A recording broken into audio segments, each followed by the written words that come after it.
बच्चों पर गुस्सा आम बात है, पर निशा ने जो किया वो आपके और आपके बच्चों के संबंध कभी नहीं बिगड़ने देंगे। ये कहानी निशा की है, जो एक कामकाजी महिला थी। संडे का दिन था, शाम का समय। निशा किचन में खाना बना चुकी थी, लेकिन उसका दिमाग और शरीर दोनों थक चुके थे। उसके दिमाग में कई तरह के विचार चल रहे थे। कंपनी का एक ज़रूरी प्रोजेक्ट कल ही प्रेजेंट करना था। साथ ही वह मन ही मन सोच रही थी कंपनी कितना काम देती है, और आज वह बर्तन वाली बाई को भी कोस रही थी क्योंकि उसने बिना बताए छुट्टी मार दी थी। इसी बीच उसका बेटा किचन में आया। उसने सब्जी देखी और नाराज होकर बोला, फिर से भिंडी की सब्जी? आप बार बार यही क्यों बनाती हो? ये सुनते ही निशा का गुस्सा फूट पड़ा।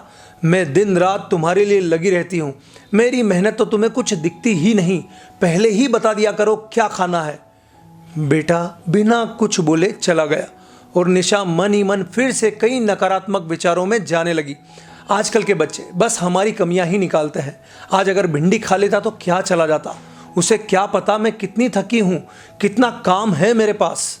लगभग 5 मिनट बाद निशा का गुस्सा धीरे धीरे ठंडा हुआ। वह सोचने लगी, ऑफिस का प्रोजेक्ट, बाई का छुट्टी मारना, इन सब में मेरे बेटे की क्या गलती? उसके लिए तो सच में मैं सब्जी बार बार बना रही हूँ। निशा को एहसास हुआ जिस तरह ऑफिस और बाई ने उसका दिमाग खराब कर दिया था, उसी तरह से उसने अपने बेटे का दिमाग खराब कर दिया। निशा अपने बेटे के कमरे में गई। उसने बेटे को देखा और कहा, सॉरी बेटा, मुझसे गलती हो गई है, तुम्हें मुझे डांटना नहीं चाहिए था।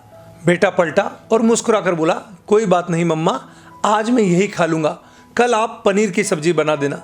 दोनों ने साथ मिलकर खाना खाया और फिर निशा अपने प्रोजेक्ट को पूरा करने चली गई। दोस्तों, निशा कोई सुपर वुमन नहीं थी। वह एक सामान्य माँ थी जो अपने परिवार और बच्चों के लिए दिन रात काम करती थी। और हाँ, माँ की तरह कभी कभी दूसरों का गुस्सा अपने बच्चों पर निकल जाता था। लेकिन एक चीज़ निशा को बाकी माँ से अलग बना देती थी, और वो है अपनी गलती को स्वीकार कर लेना। सोचिए, हमारे बच्चे 10 बार गलत हो सकते हैं, लेकिन कई बार हमसे भी गलती हो जाती है। कभी हम भी बाहर का गुस्सा अपने बच्चों पर निकाल देते हैं। अगर ऐसा कभी हो जाए तो समय रहते बच्चों से माफ़ी मांग लीजिए। तो उसके 3 बड़े फायदे होंगे। हमारे और बच्चों के बीच रिश्ता गहरा और प्यार भरा बना रहेगा। बच्चे हमें और ज़्यादा रिस्पेक्ट करने लगेंगे, और सबसे ज़रूरी, बच्चा भी अपनी गलती पर सॉरी बोलना सीख जाएगा। मम्मी पापा और बच्चों के बीच रिश्ते बेहतर हों, इसलिए इस कहानी को ज़रूर शेयर करना और मुझे फॉलो कीजिए। मैं मम्मी पापा के काम की बातें शेयर करता हूँ।